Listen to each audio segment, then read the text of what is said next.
नमस्कार साथियों, कलाम क्लासेज नौहर परिवार में एक बार फिर से आपका स्वागत है और आप सभी को कलाम परिवार की ओर से नव वर्ष की हार्दिक शुभकामनाएं। आज का जो हमारा टॉपिक हम स्टार्ट करने जा रहे हैं वो रीट और सीटी दोनों के लिए और अन्य सभी एग्जामों के लिए कॉमन रूप से इंपॉर्टेंट रहने वाला है। हम स्टार्ट करें राजस्थान का इतिहास, जो हम आने वाले लगभग 15 से 20 दिनों में या एक महीने के अंदर अंदर रोजाना शाम को एक क्लास लगाएंगे, जिसमें हम पूरा का पूरा राजस्थान का इतिहास पढ़ेंगे। तो आज हम बेसिक चर्चा करते हैं कि राजस्थान के इतिहास में हमें पढ़ना क्या है। कल से हम टॉपिक वाइज स्टार्ट करेंगे। आज हम ये देख रहे हैं कि क्या क्या पढ़ना होता है, किससे पढ़ना होता है। तो इसके लिए ये सारी बातें जरूरी है। तो देखिए, राजस्थान का इतिहास हम स्टार्ट करते हैं प्राचीन काल से। तो प्राचीन काल में सबसे पहले आती है राजस्थान की सभ्यताएं। तो सबसे पहले हम पढ़ेंगे राजस्थान की सभ्यताएं, जिसके अंदर अलग अलग काल की, कौन सी पाषाण काल की है, कौन सी लोहे युगीन है, कौन सी मौर्यकालीन है, कौन सी आर्यकालीन है। तो वो सारी बातें हम डिटेल से पढ़ेंगे। कौन सी सिंधु घटी सभ्यता के समकालीन थी। उसके बाद दूसरा जो टॉपिक रहता है हमारा वो रहता है राजवंश। रीट के अंदर इस बार सीधा से एक शब्द लिख दिया, राजस्थान के प्रमुख राजवंश। अब उसके राजवंश में क्या क्या है, देखिए राजवंश में पूरा राजस्थान का इतिहास आ जाता है। सबसे पहले हम देखते हैं राजस्थान में गुर्जर प्रतिहार, जो भीनमाल जालोर के अंदर थे। भीनमाल जालोर में, उससे पहले उनकी राजधानी प्रमुख केंद्र मंडोर था, तो वो पढ़ेंगे। उसके अलावा दूसरा जो राजवंश आता है गुर्जर प्रतिहारों के बाद, वो आते हैं अजमेर या सांबर के चौहान। तो चौहानों की कई शाखाएं थी, जैसे मैंने रेड पेन से जो लिखा है वो चौहानों का स्थान विशेष रहा है। तो यहां पर अजमेर में आगे सांबर के चौहान, यहीं से निकल कर गए थे रणथंभौर के चौहान। इसके अलावा इधर देखें तो सबसे प्राचीन शाखा मानी जाती है राजस्थान में नाडोल या पाली के चौहान। जालोर के अंदर जो चौहानों की शाखा थी वो थी सोनगरा चौहान। जालोर में सोनगरा चौहानों की शाखा थी, जबकि सिरोही में देवड़ा चौहान थे। इधर कोटा संभाग हाड़ौती वाले क्षेत्र में हाड़ा चौहान थे, और हाड़ा चौहानों की भी 3 शाखाएं थी। बूंदी में अलग थे, कोटा में अलग थे, झालावाड़ के अंदर जो थे वो हाड़ा में भी झाला चौहान थे। तो ये हाड़ौती के चौहान थे। तो ये 4-5 शाखाएं थी चौहानों की अलग अलग। फिर हम बात करें राजवंशों में, बड़ा राजवंश, जो सबसे बड़ा राजवंश और सबसे प्राचीन राजस्थान का राजवंश माना जाता है, वो आता है मेवाड़। मेवाड़ सबसे प्राचीन राजवंश था और यहाँ का संस्थापक था गुहिल, इसीलिए इसका कहा गुहिल वंश, गुहिल या गुहिलोत वंश। और यही वर्तमान में चलते चलते बन गए गहलोत। और गुहिल वंश के जो शासक थे वो अपने नाम के साथ लगाते थे रावल शब्द, रावल रतन सिंह। जैसे हमने पद्मिनी मूवी के अंदर देखा था, रावल शब्द लिखा था, रावल या महारावल।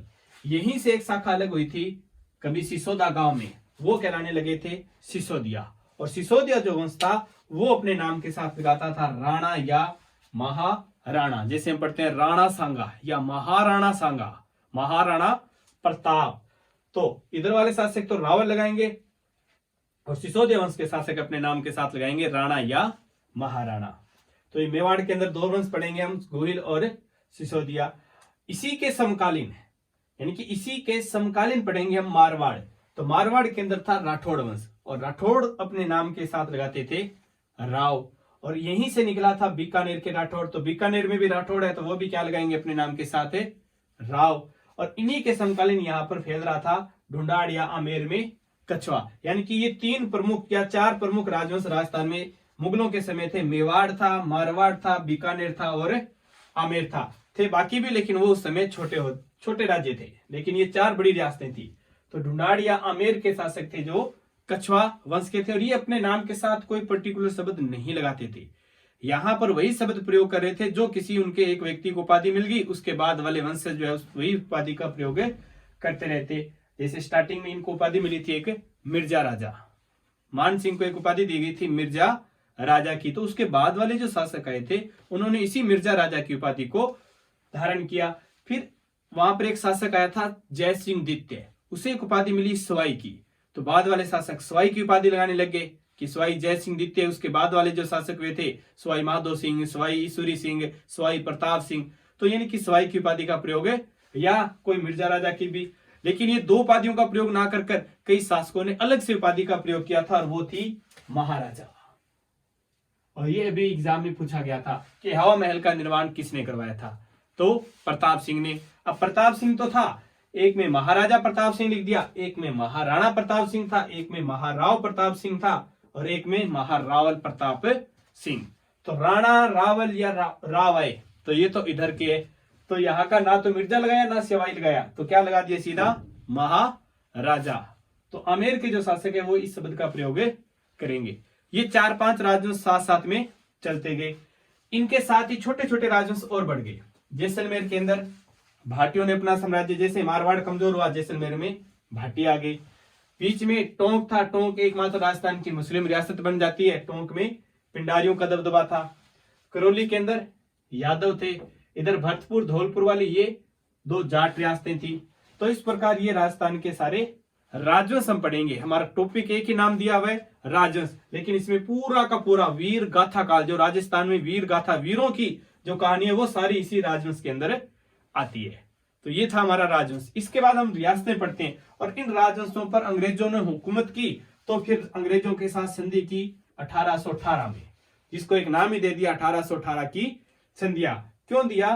क्योंकि संधियां तो 1817 से प्रारंभ हो गई थी, लेकिन राजस्थान की अधिकतर रियासतें जो है वो सारी संधियां करती है 1818 में, इसलिए नाम ही दे दिया 1818 की संधियां। उसके बाद हम ध्यान रखेंगे जो हमारा महत्वपूर्ण टॉपिक आता है, जहां से हर पेपर में क्वेश्चन पूछा जा रहा है, वो है 1857 की क्रांति। यानी कि 1818 की संधियों से पहले वाला जो पार्ट था वो वीर गाथा काल या प्राचीन काल में या मध्य काल में पढ़ते हैं।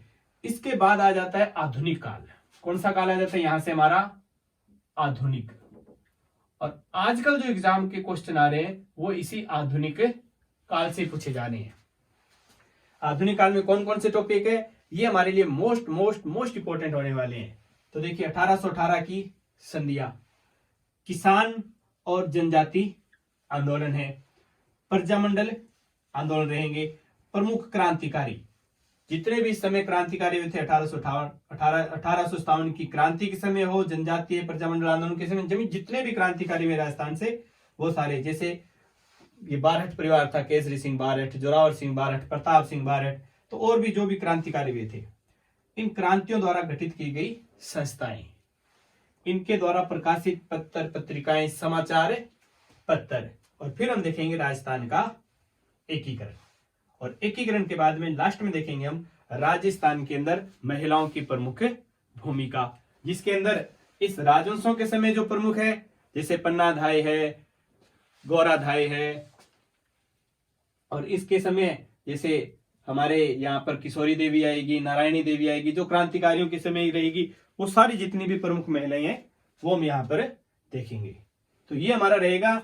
और यहां से एक नाम अलग से दे देते हैं हम, राजस्थान की प्रमुख रियासतें, क्योंकि राजस्थान में एकीकरण या आजादी के समय 19 रियासतें थी। तो उन 19 रियासतों से वर्तमान में क्वेश्चन आ रहे हैं, देखो क्या, कि इनके समय इन 19 के 19 रियासतों में 1818 की संधि के समय शासक कौन था, 1857 की क्रांति के समय शासक कौन था, 1818, 1857 आजादी, जब हमारा देश आजाद हुआ उस समय यहाँ का शासक कौन था, और जब राजस्थान का एकीकरण हुआ उस समय यहाँ का शासक कौन था। तो ये शासक वर्तमान में काफी पूछे जा रहे हैं। 2022 के अंदर जितने भी एग्जाम हुए हैं वहां पर यहां से क्वेश्चन आए, रियासतों के शासक पूछे हैं, किसी में भरतपुर का, किसी में करौली का, कहीं पर डूंगरपुर का, कहीं पर सिरोही का। और ये लगभग एक ही पेज का एक टॉपिक है जिसमें ये सारे हमारे दिए हुए हैं कि 19 रियासतों के ये शासक है, यहाँ पर कौन सा राजवंश राज करा था, इन वंशों की स्थापना किसने की थी। तो ये रहेगा हमारा राजस्थान का इतिहास का पूरा सिलेबस, जो हम आने वाले 1 महीने के अंदर अंदर पूरा करेंगे टॉपिक वाइज। रोजाना हमारी लगभग 1 घंटे की क्लास रहेगी, जिसमें हम कोशिश करेंगे एक एक पार्ट को विस्तृत रूप से अध्ययन करने की। तो मिलते हैं साथियों कल, तब तक के लिए जय हिंद, नमस्कार।